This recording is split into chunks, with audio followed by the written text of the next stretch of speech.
محمد و آل محمد کے فرمان پر عمل کرتے ہوئے اپنی زندگی کو ایمان کی طاقت سے بھر دیجیے۔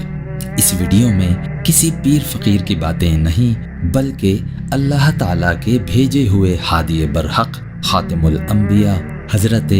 محمد رسول اللہ صلی اللہ علیہ وآلہ وسلم اور ان کی پاک آل کے اقوال و احادیث پیش کیے جا رہے ہیں۔ حضور اکرم صلی اللہ علیہ وآلہ وسلم نے فرمایا، جس نے اپنی مونچھوں کو چھوٹا کیا تو اللہ اس کو 3 نور عطا فرمائے گا، چہرے کا نور، قبر کا نور اور قیامت کا نور، اور اس سے 3 عذاب دور فرمائے گا، قبر کا عذاب، منکر و نکیر کا عذاب اور قیامت کی سختی کا عذاب۔ اللہ کے رسول صلی اللہ علیہ وآلہ وسلم کی اس بات پر عمل کرنے سے آپ کو 3 فائدے دنیا میں اور 3 فائدے مرنے کے بعد ملیں گے، اور صرف یہی نہیں بلکہ رسول اللہ صلی اللہ علیہ وآلہ وسلم نے یہ بھی فرمایا ہے کہ جو کوئی جمعے کے دن تھوڑی سی مونچھیں اور تھوڑے سے ناخن تراشے گا،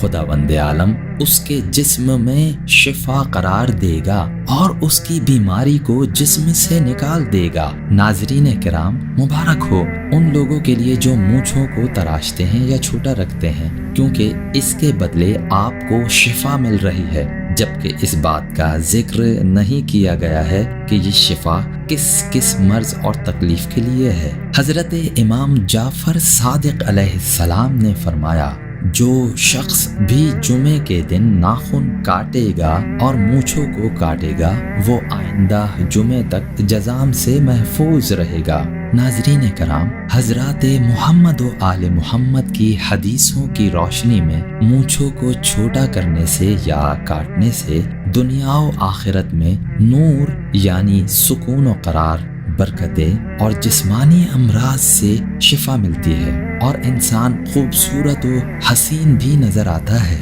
یاد رکھیں، ہماری بھلائی اسی میں ہے کہ ہم محمد و آل محمد کی حدیثوں اور باتوں پر پابندی سے عمل کریں، تاکہ دنیا و آخرت میں ہمارے لیے برکتیں اور آسانیاں پیدا ہوں۔ یہ ویڈیو آپ کو کیسی لگی اس بارے میں کمنٹ باکس میں اپنی رائے ضرور لکھیں۔ ویڈیو کو لائک اور سبسکرائب کرنا نہ بھولیں۔